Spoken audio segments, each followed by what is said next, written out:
It's really good to be with you, ladies and gentlemen. I have looked forward to being to your campus. I've had the privilege of lecturing on probably 200 campuses around the United States, and this is the first time I've been here, and it's a real joy to be with you. I'd like to thank the Veritas people for inviting me, and I've looked forward to this for some time. Now, I know you have homework and other things to do, and you're taking a valuable time out of your schedule to be here this evening. And I want to say I think this is a good idea for you to be here because this is part of your education. If you stop and ask yourself the question, why do people go to college today? A study was actually done on this. And the vast majority of people go to college for two reasons. Number one, they want to get a job when they get out. And as a father with two girls in college, I think that's a good idea. But many people go to college to get a job. I think secondly, a lot of people go to college simply as a rite of passage. It is a transition from being in high school to adulthood. It's a chance to break away from your parents and to think about what you believe about different subjects, and it's a rite of passage.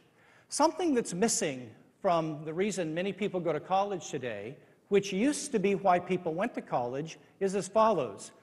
People should go to college, I think, in order to learn how to become a good person, how to be a flourishing human being. College should teach you how to be a better father, how to be a better mother, how to be a better citizen, how to have virtue. And one ought to be able to relate what one is learning in one's academic major to becoming a better human being, better equipped to serve others and to flourish. Now, I recognize that that may be a tough sell, and it may be hard to think about how your specific courses you're taking now are actually helping to form your character so that by the time you're 35 or 40, your college experience has helped to shape you into a better person. But I will say that as you begin to think more about how college contributes to forming a person's life, a life of character and virtue, it should become obvious that among the things you should think about very hard is your worldview. And your worldview turns out to be what you take to be true about the most important questions of life. Is there a God? And if so, what is he, she, it, or they like? Are there any objective values? And if there are such things as objective values, what are they? And what kind of character traits ought one have? Is there a purpose to life? Or are we here by accident?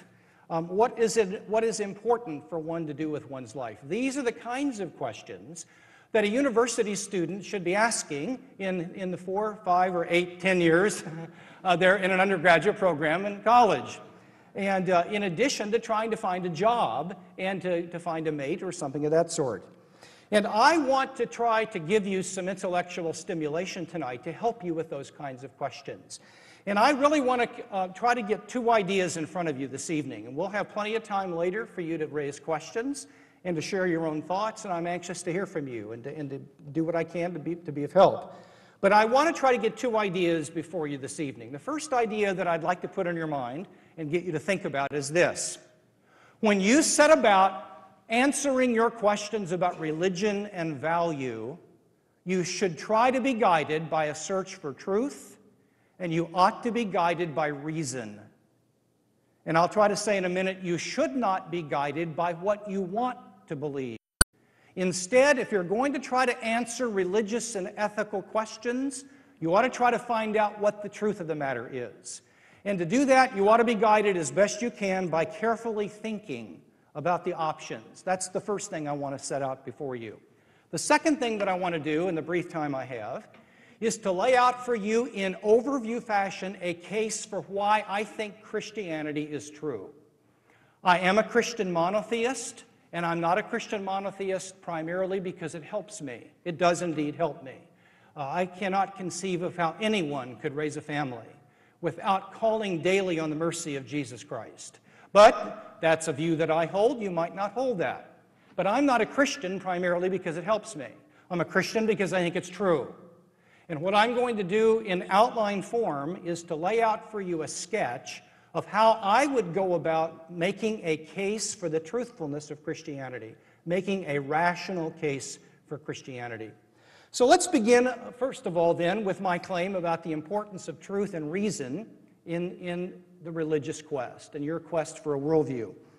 I hope that you would realize that anything you end up believing, I hope that you would take what you believe to be true.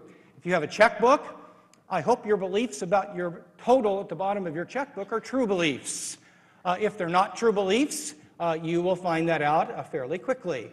And in life, whether it's balancing a checkbook or taking medicine from a doctor or selecting a worldview, you hope that your views are true beliefs and not false ones. Now, some students say to me, you know, Dr. Moreland, I don't care about their